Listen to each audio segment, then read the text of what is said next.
ओम नमः शिवाय, हर हर महादेव। अभय ज्ञान प्रोडक्शन में आप सभी का बहुत बहुत स्वागत है। मैं इस वीडियो में आपको जानकारी देने वाली हूँ कि अगर आप केदारनाथ जाने की तैयारी कर रहे हैं तो क्या क्या जानकारियाँ आपके पास होनी चाहिए, आपको तैयारी कैसे करनी है, कैसे जाना है, कहाँ से क्या होगा। क्योंकि मैं अभी यात्रा करके आई हूँ तो क्या कठिनाइयाँ रहीं, कैसे क्या करना है, पूरी जानकारी आपको इस वीडियो में देने वाली हूँ।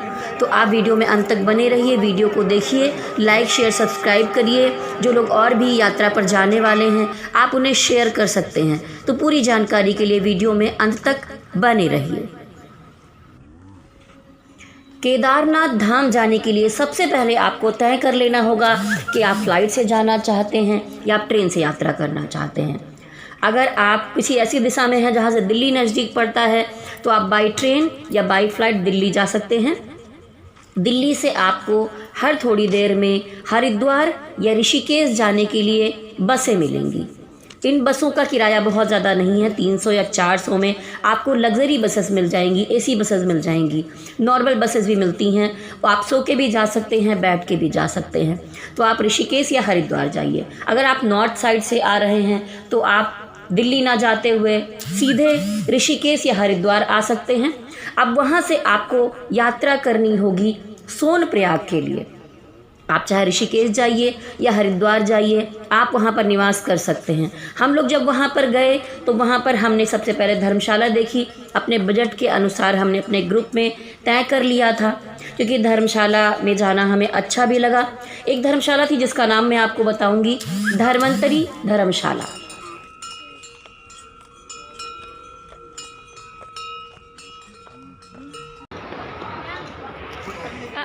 आजा आजा आजा आजा, हमारी ट्रेन आने वाली है और इंतज़ार देखिए 1:09 पर है। यहाँ से 1:10 हो गए हैं और हम इंतज़ार कर रहे हैं। लेकिन ट्रेन हाँ दिखाई दी, मुझे दिखाई दी, आ रही है,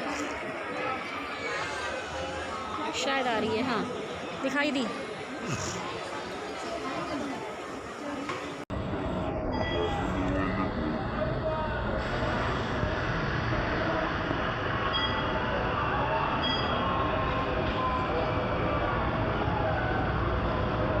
लेकिन एक जानकारी और देना चाहूँगी कि इस ट्रिप पर जाने से पहले आपको किन किन बातों का ध्यान रखना चाहिए। सबसे पहले, अगर आप किसी एज ग्रुप में हैं और आप आगे जाके पैदल यात्रा करना चाहते हैं या आप हेलीकॉप्टर से जाना चाहते हैं, आप घोड़े पर जाना चाहते हैं, पिट्ठू पर जाना चाहते हैं, इस तरह की सुविधाएं वहाँ पर उपलब्ध हैं। अगर आप पैदल भी जाना चाहते हैं, सबसे पहले आप अपने गर्म कपड़े रख लीजिए। अगर आप इस समय में यात्रा करना चाहते हैं, मई या जून में, अगर आप जुलाई या उसके बाद भी यात्रा करना चाहते हैं तो भी ठंडी तो रहती है। हाँ, बर्फ़बारी कम होती है। अभी के समय में अगर आप जाना चाहते हैं तो वहाँ पर बर्फ़ पड़ रही होगी, चारों तरफ ठंड हो सकती है। आपको गर्म कपड़े रखने हैं। आपके जो जूते हैं वो ट्रैकिंग वाले होने चाहिए, क्योंकि पूरा रास्ता फिसलता रहता है। तो आपके जूते बहुत मजबूत होने चाहिए। हो सके तो आप 2 जूते साथ में रखें। अपने सॉक्स आप 2-3 जोड़ी रख लीजिए साथ में। ग्लव्स रखिए। सबसे पहली बात, रेनकोट रखिए। हमने गलती की कि हमने हरिद्वार में रेनकोट ख़रीदा, हमने ध्यान नहीं दिया कि बैग के ऊपर से जब हम ये रेनकोट पहनेंगे तो ये बंद होगा कि नहीं होगा, और वो मजबूत भी नहीं था। लेकिन हमने जाकर यात्रा के समय में वहाँ पर प्लास्टिक के मिलते हैं रेनकोट, 200 में हमने वो लिए, जो काफ़ी कारगर थे। ऊपर से नीचे तक वो आपको ढक देते हैं, बारिश से, बर्फ़ से, ठंड से आपको बचाते हैं। तो सबसे पहले अगर आपके पास एक मजबूत रेनकोट है तो आप रख लीजिए। अपने लिए जो दवाइयाँ आपको आवश्यकता हो, अगर आपको पहाड़ियों में घूमने पर उल्टी आती है तो उसकी दवा रख सकते हैं, सर दर्द की दवा रख सकते हैं, बुखार की, ठंड लगने की, खांसी जुकाम की आप दवाइयाँ अपने साथ कैरी कर सकते हैं। और आप अपने घुटने पर लगाने के लिए गरम पट्टी होती है, वो भी रख सकते हैं कि अगर चलते चलते आपको थकान हो जाए, कोई दिक्कत हो जाए तो आप रख सकते हैं। अगर आपको कोई बीमारी है, सांस फूलने की समस्या है, कुछ भी दिक्कतें हैं, तो ऊपर जाकर ऑक्सीजन की कमी होती है, तो आप अपनी सारी दवाइयाँ अपने साथ कैरी कर लीजिए। बहुत सारा सामान लेकर आप ऊपर नहीं जा पाएंगे। आप अपने बैग में लगभग सामान रख लीजिए। और वहाँ पर जाकर एक जगह आती है, चाहे गौरीकुंड में या सोनप्रयाग में, सामान जमा हो जाता है। बहुत ज़्यादा पैसे नहीं पड़ते हैं, 100 रुपये में या 50 रुपये में सामान आपका जमा हो जाता है। जब आप वापस आते हैं वहाँ से अपना सामान ले सकते हैं। तो देखिए, दवाइयों के साथ साथ आप देखिए कुछ अपने घर से बनाकर कुछ खाने की चीज़ें भी हल्की फुल्की आप लैया, चूड़ा या कुछ भी इस तरह की चीज़ें रख सकते हैं, क्योंकि जब आप ऊपर जाएंगे तो आपको खाने की बहुत सारी सुविधाएं वहाँ पर नहीं मिलने वाली। हर थोड़ी देर में आपको मैगी मिलेगा, कोल्ड ड्रिंक मिलेगा, कोई आपको एनर्जी वाली चीज़ नहीं मिलने वाली है। तो आप हल्की फुल्की चीज़ें अगर चाहें तो यात्रा के लिए अपने साथ बनाकर आप रख सकते हैं। ठंडी से बचने की सारी सुविधाएं, आप ये मत सोचिए कि वहाँ जाकर फैशन करेंगे। आप कैप रखिए, मफलर रखिए, जैकेट रखिए, मोटे कपड़े रखिए। हो सकता है कि लोअर आपको डबल ऊपर जाकर पहनना पड़े।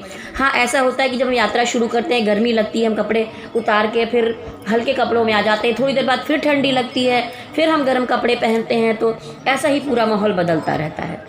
जब हम यात्रा के बीच पे पहुंचते हैं तो बहुत सारी बारिश होने लगती है, इसलिए जो मैंने कहा है ये सारी चीज़ें आप अपने साथ रखिए। एक मजबूत जूता, गर्म कपड़े, अपनी दवाइयाँ और खाने का कुछ सामान आप अपने साथ रख सकते हैं। तो ये चीज़ें आप ध्यान रखते हुए आगे बढ़िए। चलिए, मैं यात्रा में आगे आपको ले चलती हूँ। हमने यहाँ से ट्रेन से यात्रा शुरू की थी, वहाँ से वीडियो आपको दिखाती हूँ।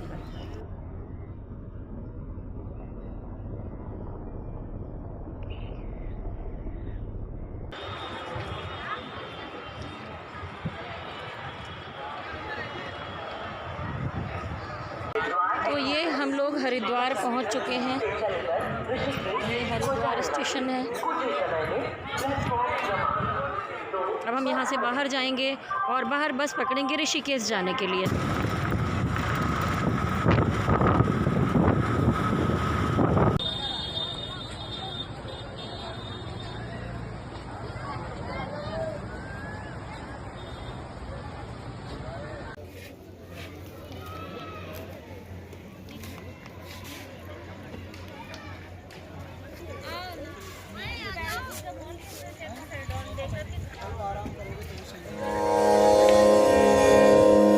ये देखिए त्रिवेणी घाट है, जहाँ पर गंगा, यमुना, सरस्वती तीनों का संगम, तीनों पवित्र नदियों का संगम है यहाँ पर।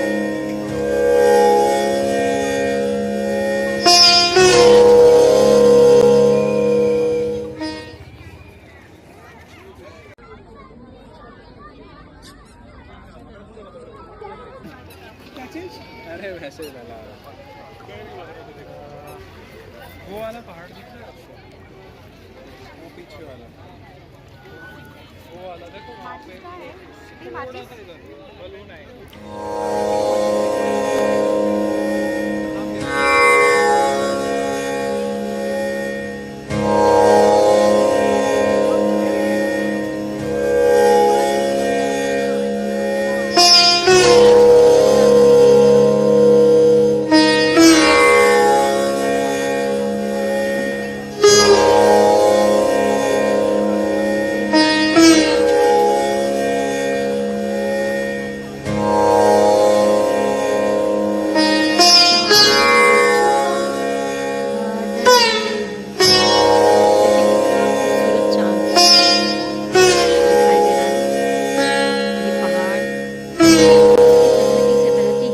त्रिवेणी संगम गंगा नदी।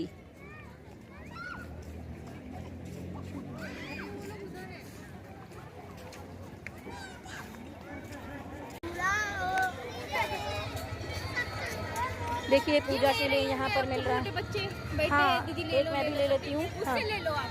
हाँ। बेटा कितने का है? 20 रुपए का है। ठीक है, एक दे दो।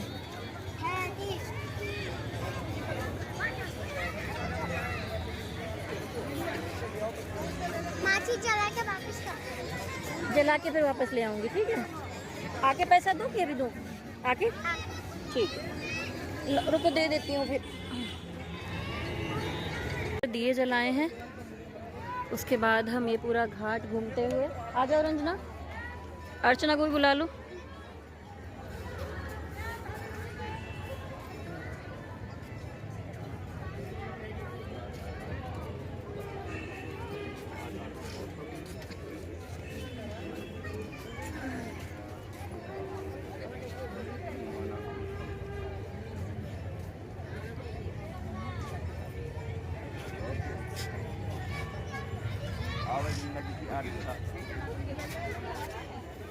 आज कल नीचे आरती ले लो, आरती नीचे की आरती है ना, ब्रह्मा जी की आरती है। पूरी ओम जय गंगे माता, श्री जय गंगे माता, जो नर तुमको कभी कराना हो तो फोटो भी है गंगा जी की। जी जी। हाँ पूरी ले लो। जो नर तुमको ध्याता, मन वांछित फल पाता, ओम जय गंगे माता। चंद्र से ज्योत तुम्हारी, जल निर्मल आता, मैया जल निर्मल आता। शरण पड़ी जो तेरी, शरण पड़ी जो तेरी, तो नर तर जाता, ओम जय गंगे माता। ये देखिए, ये ऋषिकेश में है यात्रा रजिस्ट्रेशन ऑफिस। यहाँ पर आप आएंगे, देखिए शाम का टाइम है, यहाँ चांद भी निकला हुआ है, बड़ा अच्छा सा माहौल है। लेकिन कुछ यहाँ पर अभी देखिए मई का महीना है, ऊपर बर्फ़बारी ज़्यादा हुई है, बारिश हुई है, तो रजिस्ट्रेशन में थोड़ी सी दिक्कत यहाँ पर आ रही है। वो अभी की डेट का हमें नहीं दे रहे हैं, तो हम कोशिश करने में लगे हैं कि कुछ हो जाए।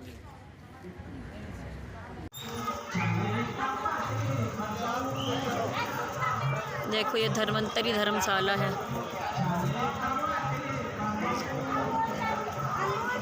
ये वाला रूम अपना है।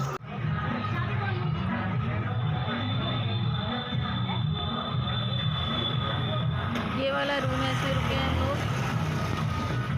और ये इधर ठीक सामने किसी की शादी वादी हो रही। ये पूरा धुंधला दिख रहा है, पता नहीं क्यों। ये रंजना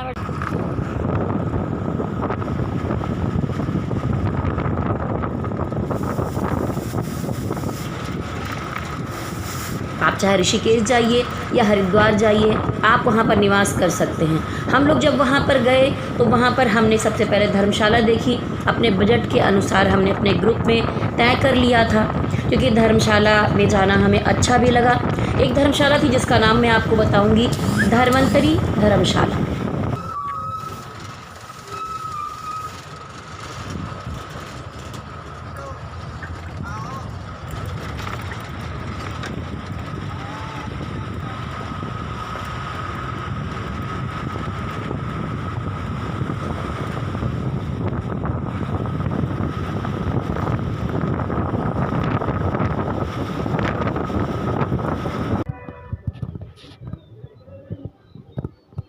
ये देखिए, हम सोनप्रयाग जाने के रास्ते में हैं और यहाँ पर हम नाश्ता करने के लिए रुके हैं। तो ये एक छोटा सा ढाबे जैसा है, जिसमें आपको 15 रुपए की चाय मिलेगी, बंद मक्खन मिलेगा और पराठे के साथ चटनी और एक कढ़ी और छोला। देखिए छोला और कढ़ी तो समझ में नहीं आई, पर हाँ चटनी अच्छी थी। 70 रुपये में 2 पराठे थे, तो आप भरपूर 2 लोग अच्छा नाश्ता कर सकते हैं यहाँ पर। और ये देखिए नज़ारा।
आपकी यात्रा मुझसे बंद हो चुकी है।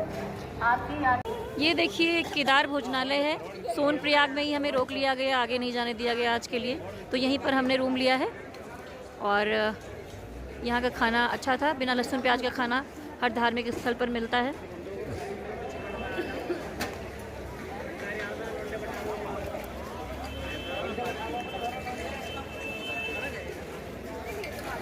ये देखो अर्चना हमारे साथ है, इसको ठंडी वंडी नहीं लगती है इसलिए ये पहन के घूम रही है। ये तो स्विट्जरलैंड बना दिया इसने। ये कल सारे पूरे कपड़े पहनेगी, हटो। कल इनको पूरे कपड़े पहनाया जाएंगे, ठंडी ज्यादा लगेगी तो। इनको सिर्फ ऊपर ठंडी लगती, नीचे नहीं लगती है। ये है, और अभी इस गली के आगे जाएंगे, वहाँ पर हमने रूम लिया है।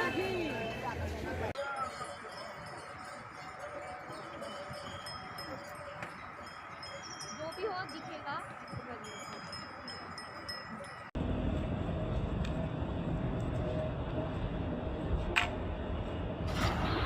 आप यात्रा प्रारंभ करने से पहले जो आप एक्स्ट्रा सामान लेकर आए हैं वो सोनप्रयाग में आप 100 रुपये में या 50 रुपये में वहीं पर जमा होता है, आप जमा कर सकते हैं। और आप अपने एक पिट्ठू बैग में अपने ज़रूरत भर का सामान, कुछ दवाइयाँ, अपना सिर्फ एक कपड़ा, अगर आप स्नान करके वहाँ पर अभिषेक करना चाहते हैं, एक रेन कोट और कुछ बहुत ज़रूरी चीज़ें ही रखिए। बहुत वेट लेकर मत चलिए। हमें ये बात पता नहीं थी, हम काफ़ी वेट लेकर चले और हम काफ़ी परेशान भी हुए। लेकिन आप अपने मोजे 2 रख लें, क्योंकि जूता मोजा आगे जाकर भीग सकता है, तो आप अपने सॉक्स चेंज कर सकते हैं। सोनप्रयाग से आप थोड़ा सा पैदल चलेंगे, एक पुल को पार करेंगे जहाँ टैक्सी की लाइन लगी रहती है, काफ़ी भीड़ होती है। आप सोनप्रयाग में ही चाहें तो अपने लिए एक डंडा ले सकते हैं, वो ज़रूर लेकर चलिए। चलने के लिए बहुत सुविधाजनक होगा। हमें भी लगा था क्या ज़रूरत है, पर आगे जाके पता चला इसकी बहुत ज़्यादा आवश्यकता है। तो आप वहाँ से टैक्सी लेंगे और आगे बढ़ेंगे, गौरी कुंड पहुँचेंगे। गौरी कुंड में अगर आप चाहें तो गर्म जल का स्नान कुंड है, वहाँ आप स्नान कर सकते हैं, नहीं तो आप आगे बढ़ सकते हैं। वहाँ से आपकी पैदल यात्रा प्रारंभ होगी। हमारी पैदल यात्रा प्रारंभ हो चुकी थी, आप देख ही चुके होंगे। लेकिन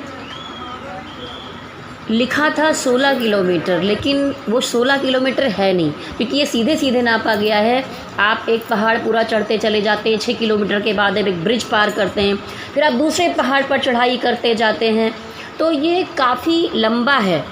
वहाँ के लोग बताते हैं कि ये 23 से 24 किलोमीटर है मंदिर तक। तो अगर आप ये सोचकर सिर्फ चल रहे हैं कि 16 किलोमीटर चलना है, तो ऐसा मत सोचिए। काफ़ी लंबी पैदल यात्रा है। एक अपने अंदर विल पावर को मजबूत कीजिए और आगे बढ़िए। भोले बाबा का नाम लीजिए, बोलिए हर हर महादेव और आगे बढ़ते रहिए। देखिए, एक जानकारी और दूंगी। अगर आप, जैसे कि मैं वापस आई थी तब मैं गौरी कुंड में रुकी थी थकने के बाद, लेकिन मैं आपको शुरू में बता दूं कि गौरी कुंड से आपको पैदल यात्रा करना ज़्यादा आसान पड़ेगा। अगर आप सोनप्रयाग में भी रुक सकते हैं, गौरी कुंड में भी रुक सकते हैं। सोनप्रयाग में भी आपको डोरमेट्री मिल जाएगी, 400 में होगी, लेकिन उसमें आपको बाथरूम नहीं मिलेगा, आपको बाहर सुलभ शौचालय में जाना पड़ेगा। अगर आप होटल का रूम लेते हैं तो वहाँ पर आपको गर्म पानी की व्यवस्था, अच्छा कमरा, सारी चीज़ें मिल जाती हैं। वो भी आपको 2,500 से 3,000, 3,500 के अंदर में मिल जाएगा। एक कमरे में 3 से 4 लोग रह सकते हैं। लेकिन गौरी कुंड में मुझे बहुत अच्छा लगा, वहाँ पर एक लॉज था जिसका नाम था श्री राम लॉज। आप जाकर ढूंढ कर रह सकते हैं। बहुत स्वच्छता थी वहाँ पर, डोरमेट्री होने के बजाय वहाँ पर बहुत सारे बेड थे, बहुत साफ़ सुथरे बिस्तर थे, साफ़ सुथरा बाथरूम था, इंडियन वेस्टर्न दोनों था। तो अगर आप बुजुर्ग हैं, आपको वेस्टर्न की आवश्यकता है, तो दोनों चीज़ें वहाँ पर आपको उपलब्ध हो सकती हैं। आप जाकर सिर्फ बर्फ़ में सोए थे हम लोग रात।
गिर रही है।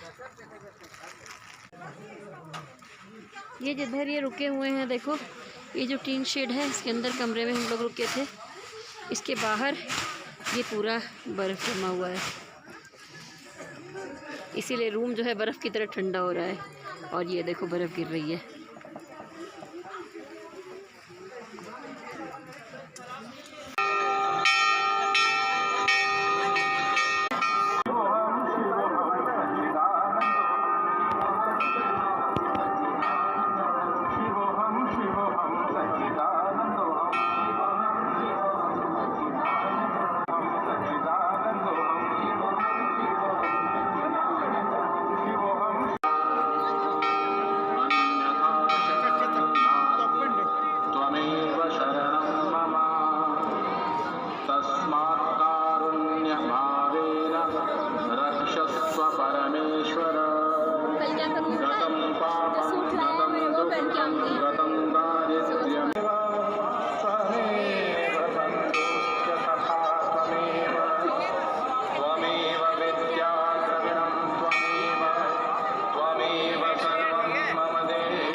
इसमें आता है ना स्नैपचैट में।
मेरे लिए नहीं चाहिए था।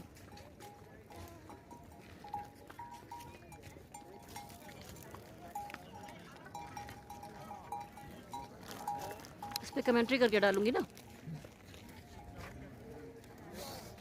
आ जाओ चलते हैं।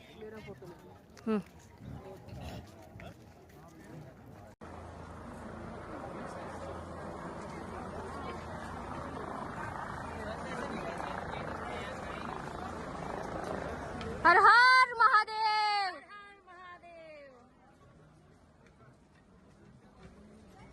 इसमें ले जाएंगे और हम जल चढ़ाएंगे। जल्दी चलते नहीं तो मंदिर बंद हो जाएगा।